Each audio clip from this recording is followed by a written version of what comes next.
Good morning. It is such a great day to have synchronicity. I am so excited to sit on the couch with our next guest. We have Dr. Thomas, co founder of Daniel's Notes. Dr. Thomas, good morning. Thank you for joining us. Good morning. Thank you for having me. How are you today? I'm doing good. I'm happy to be here. I'm happy to be here. Good. Good. Glad that you made some space for us this morning. So, we are just going to jump right in. So, tell us all about yourself. Okay. Well, I am Dr. Tashlyn Thomas. I am a family nurse practitioner. I do have my doctorate. I'm actually certified as a psychiatric mental health nurse practitioner. Um, I am co-founder of Daniel's Notes Inc., which is a nonprofit organization, as well as co-owner of behavioral health group home for children 7 through 17 and mental health kids. That's amazing. Wonderful. Look at you. So tell us about Daniel's Notes. So, Daniel's Notes is a nonprofit organization that was birthed from a lot of hurt and trauma. In 2017, on September the 10th, my mother found my brother, her youngest son, at the age of 25, unresponsive in Mhm. my sister's home. I immediately got a call from her that he didn't look like he was responding. I went to my sister's house and attempted CPR after seeing that he was unresponsive, and was unable to revive him.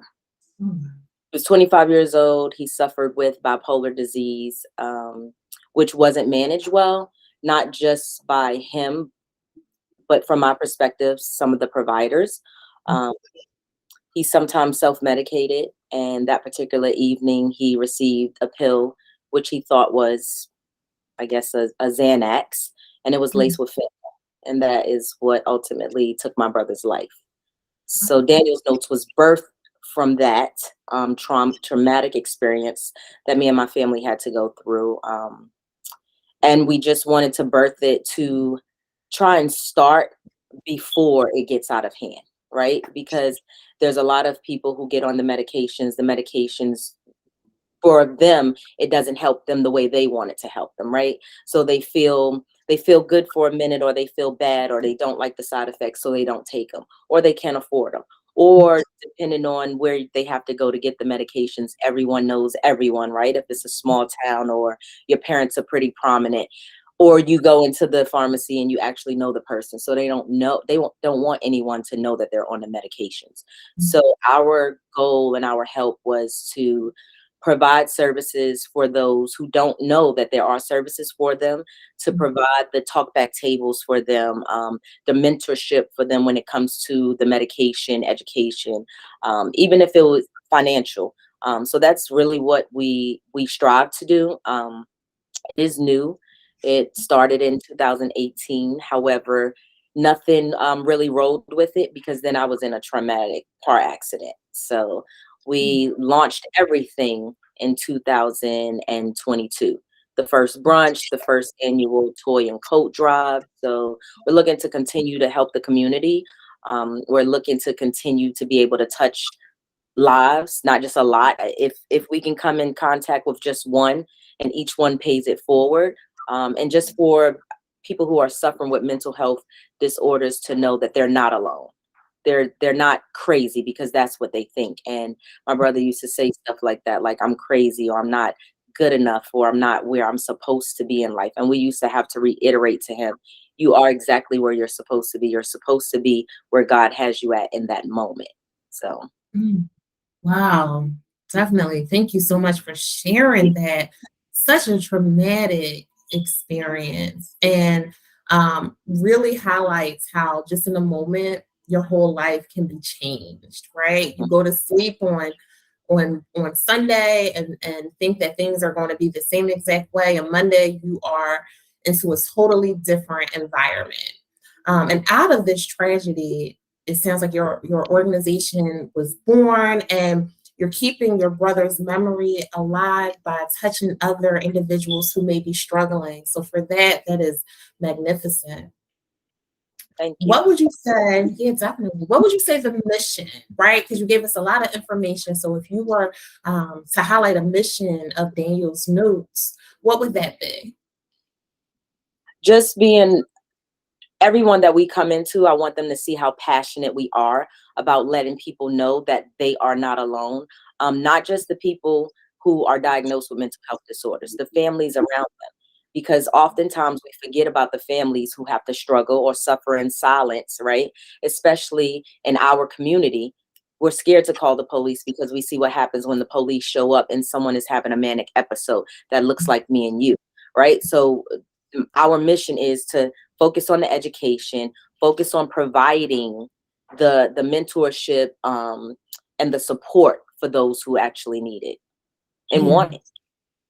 really good. Really good. And like you said, in our community, one of the biggest things is fear, right? The fear of reaching out for help. We unfortunately live in this environment where the individuals that are paid to protect and serve everybody, we're now apprehensive, right? Saying, oh, I have a black son or a black brother or a black nephew who's having challenges. Do I even want to bring police in because of where this could lead? And Right. so families are left with limited resources and not knowing what to do and just having this fear. And then even when you think about our community, sometimes we don't like to talk, right? Sometimes we feel like, you are not supposed to let strangers in and let them know what we're going through and things that go on in this house, stay in this house, right? And so for practitioners, I feel like we are all working really hard to break some of that stigma and to Yes. bridge the gap to resources. So excellent stuff. Tell us a little bit about your programs and services. So because we are up in, newly running, we are looking to partner for transitional homes. We're actually looking for space now here in Charlotte. So that's an active that we hit the ground doing this year. We do provide hot meals to homeless veterans or anyone in need. There we have a scholarship program through Daniel's Notes as well. We're looking to give up to $10,000 a year for anyone who's enrolled in college or coming out of school going into college, well, high school going into college, and allied health, nursing, mental health resources. So, yeah, and we do men, women, and children, veterans, homeless. It doesn't matter who it is, what your stature is. If there's a source or a resource that we can help with, then we're going to provide it. We're going to bridge the gap with that. Amazing. So, so good. Good stuff. Why would you say that programs like this are so essential to the community? Number one, for the transitional housing, when I spoke earlier with you about families that suffer, right? Or parents that suffer with not just their Black sons or their daughters or family members, there are sometimes they can't stay in the same home. So where do they end up? They end up on the street.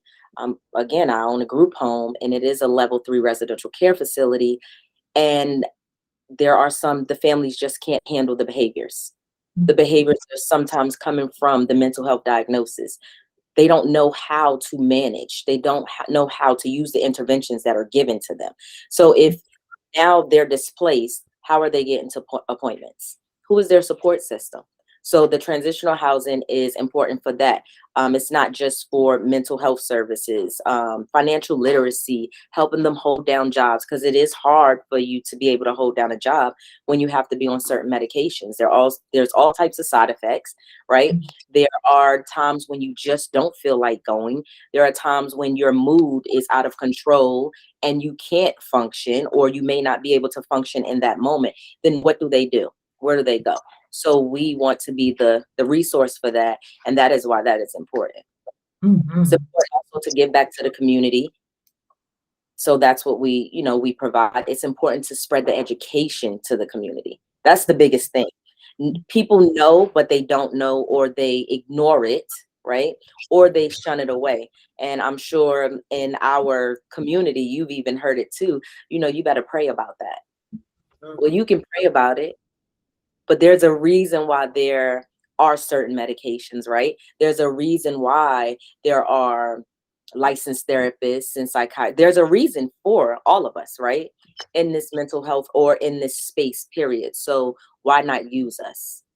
Right. Absolutely. And I often say, just piggybacking off of that, prayer without action, what is that? Right. And so we need to have some action behind those prayers and those meditations. So really, really good. So, Dr. Thomas, you are pouring into this community. You are working with individuals that have severe mental illness, running a group home, getting your nonprofit together, having brunches and coat drives, and just really giving of yourself to such a vulnerable population. How do you pour back into you? What stress reduction techniques do you currently utilize? I would, You are breaking up. I would, I would say they're all good coping mechanisms, but they work. I'm a cleaner, so I'll put my gospel on. I'm one of those people that a song speaks to me. It's like I'm speaking back, and it doesn't matter. It's no particular playlist. I'll just put on a station, and it's like a certain song will come on, and it's like, okay, that's what I'm going through at the moment, and then I'm in cleanup mode, and then that's a good one. I do meditate as Yeah. well, right? I read my daily devotionals when I really, really need it. I don't read it every day. And then I Mm. shop. The shopping is a great stress reliever for me.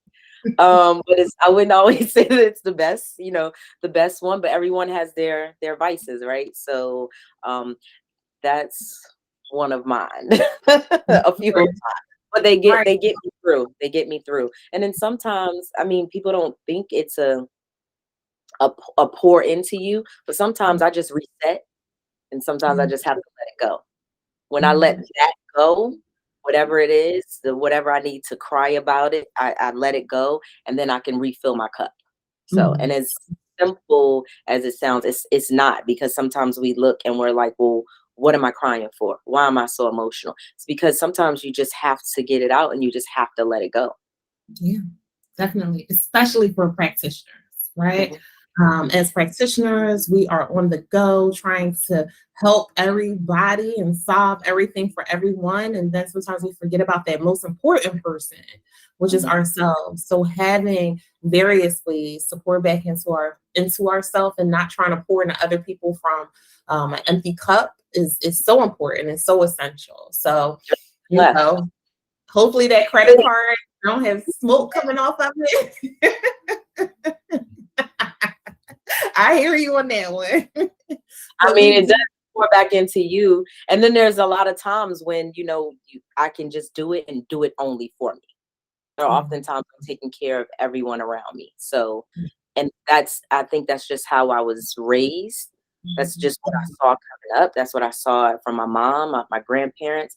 So it's just instilled in me to take care of everyone else. So when it does come time to take care of myself, it's almost where I literally have to let that war cry out and then reset and just sit with myself and meditate and not even pay attention to what's going on around me, even inside my own household. Sometimes I just have to be, it's like I have blinders on, Yeah, and we it's do what we can with what we have. Yeah, yep, yep. definitely. So when you hear mental illness, what's the first thing that comes to mind? What do you think about when you hear that term? That it's not something that's ugly. Mhm. It's no different than being diagnosed with the flu or high blood pressure, so I just feel like it's not as ugly as people make it out to be. It's just, but it has to be addressed. Yeah, definitely. How do you think the BIPOC community is affected by stigma? Um, First, like you stated earlier, we don't reach out. We're afraid of what someone's going to think of us. We're afraid to be called crazy. Um, we're afraid of the medications. We're afraid of the judgment. I think that's the main thing. The judgment. That, to me, that's the biggest thing. Mm, yeah, definitely. And sometimes it's in our own family, right? And so it can be difficult and isolating to Mhm. get through having a diagnosis and trying to figure out how to deal and how to cope with this. And it hit our family like that because when my brother passed away, we kind of found out later. Well, I found out later. Um, Mhm. I am the oldest of 5 siblings with my mom. So I'm her firstborn girl, and then I had 3 younger sisters and a brother. Um, and that was her only son, her baby boy. She would call my other sisters and discuss, some of the things that were going on. But I would kind of be the last person to call, mainly because, again, I don't have then I didn't have the patience, right? Mhm. I could just be honest with myself, and I was honest with my brother later on when I started understanding what he was going through, because I was one of those people who made the statement, he doesn't do that to everybody else, he only does it to us. So then I had to sit within myself and realize with other people, right, he kept a mask on. He doesn't want to be judged by anybody else. But with us, that was his way of feeling safe. He could finally like whew, and let go and just be whatever it was and whatever was going on. He felt that he could do that. My mother, would talk about certain behaviors and forks missing or seeing burn stains in her ceiling or whatever, because he would just do stuff sometimes. And I do believe my brother had a late diagnosis. He could have had different diagnosis before he was diagnosed with bipolar disease at 18, but it was overlooked. And Mhm. again, she did. She kind of suffered in silence because she couldn't talk to me about it. And I'm the practitioner in the family. Mhm. Um, and it was rather hurtful to hear that, right? Because I brushed it off. Like, he only treats me like that, or he only treats you like that, until it got so severe that one time the police did have to be called. And, he verbalized to them, he was like, something's telling me to do something bad, and I don't want to because it's concerning my mom. Were those officers understanding in that moment? A couple of them, yes. But then there were a few who weren't. Or the day that, he was there, um, and we performed CPR on him, and just the judgment that they had with him, 25-year-old black male laying on that floor. There was no compassion when they came in. And I was disgusted because you're a provider like me, right? It was just an automatic, does he do meth? That was the first thing that came out of their mouth. Does he smoke crack? Did he smoke crack? That was so disheartening. Instead of what did he take, while I'm trying to tell them that these are the medications that he's on, we do not know what he took. Sometimes Mhm. he would take things, right? So I think I think that is a lot of the reason why people do not reach out, how they're judged, what the responses are, going back and forth to see doctors, and the medication's just not working. And the first thing when you see us is, are we seeking? Mhm.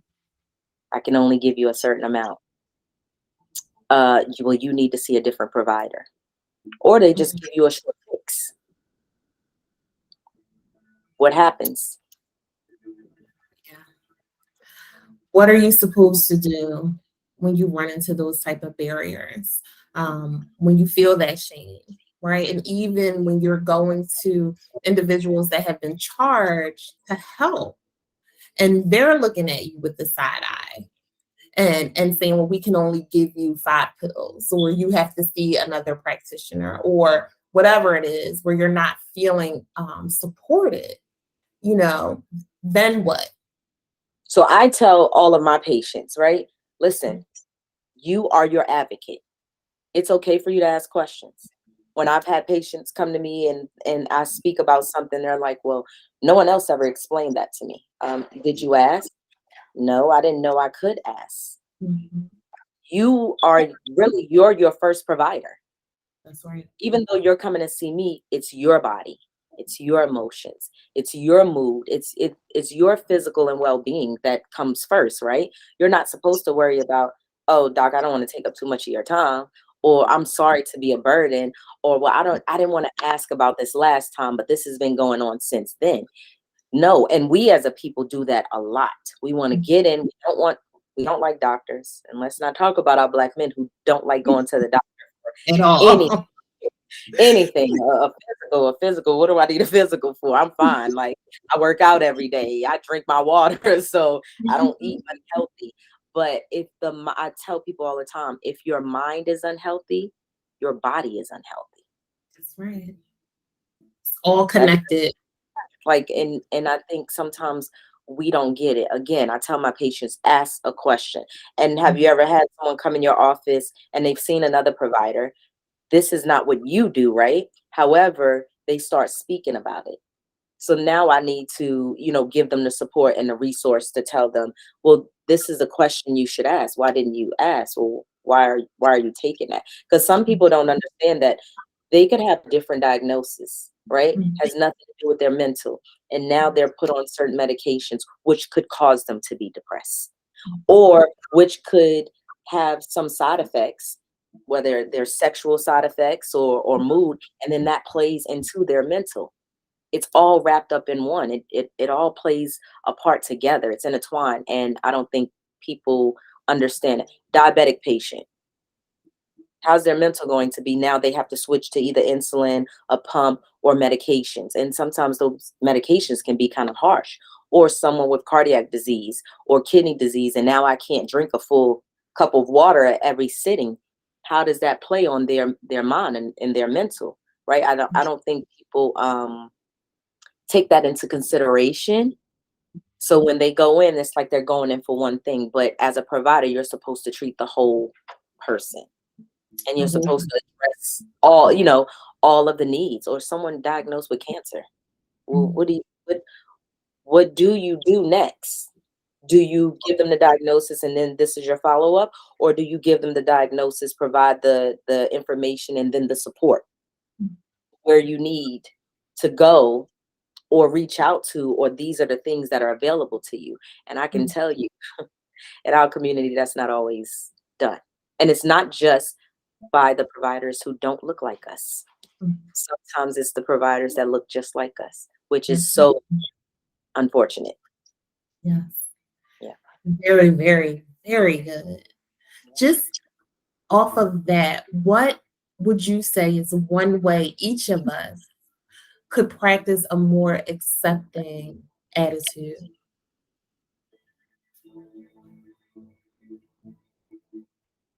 Remember, it could be you. Remember, some days it is you. Because let's not let's be honest. Just because you may not have an actual diagnosis, how many times have you felt like this is it and I don't want to do it anymore? How many times have you had that cry and you don't know why you're crying and you didn't go see someone to get it checked? This has been going on for a minute and you haven't gone in to see anyone, or you haven't reached out to anyone. Everyone is human. Everyone has had a different walk of life. Everyone's traumas are different, right? So your trauma is no worse than my trauma. It's a trauma, yet still. So I think that is how we can be more accepting. Mhm. Really good. Dr. Thomas, what else would you like to share with us? Um, Mainly that I feel like, just to piggyback off what I just said, not just being accepting, being honest with yourself and being honest with each other, right? Being respectful to yourself is the same as being respectful to someone else. I do not have to know what your background is, was, or what you're going through to have a boundary. I don't have to know the struggles you've had to be respectful to you. You never know what someone is going through, right? So you don't have to have a full conversation. You don't have to give a hug. My mother gives hugs to everyone. Okay. If she was sitting on this couch with you today, she'd want to give you a hug through the screen. She'd tell you how beautiful you were and how much she loves you. It's okay to say that. But some people feel like, oh, that's weird. Why is it weird? That one thing could alter where you were planning on going if it was somewhere negative that you were going, right? You could have been going to a place where I don't feel worthy, I don't feel pretty, I'm not doing enough. And then it just takes someone else to tell you, hey, I see you. And it is okay. I want other people to also know that they're not alone. the word crazy should not be nowhere in a sentence with mental health at all. Um, it's not a scary thing. It's no scarier than any other diagnosis. It really isn't. It's okay to not be okay, but it's also okay to reach out for help. There are people who want to help. Just because you run into one that you feel is passive to whatever you're going to or going through, there's always someone else. Don't stop. Don't stop asking for help. Don't stop seeking the help, and keep putting one foot in front of the other. There's every day that you're blessed for the sun to hit your skin is a new opportunity. New opportunity. Yes, yes, yes, yes. Thank you so much. You have fed my spirit today. And I just really thank you for your words, your purpose, for being a light in this world. We need so many more light workers. And just really enjoy taking time and speaking with you today and just kind of having a meeting of the minds Mhm. around mental illness. So my goal for you, my wish for you is to continue to be brave, be magical, and above all else, be well. Thank you so much. Have a good one. Thank you. You too. Bye-bye.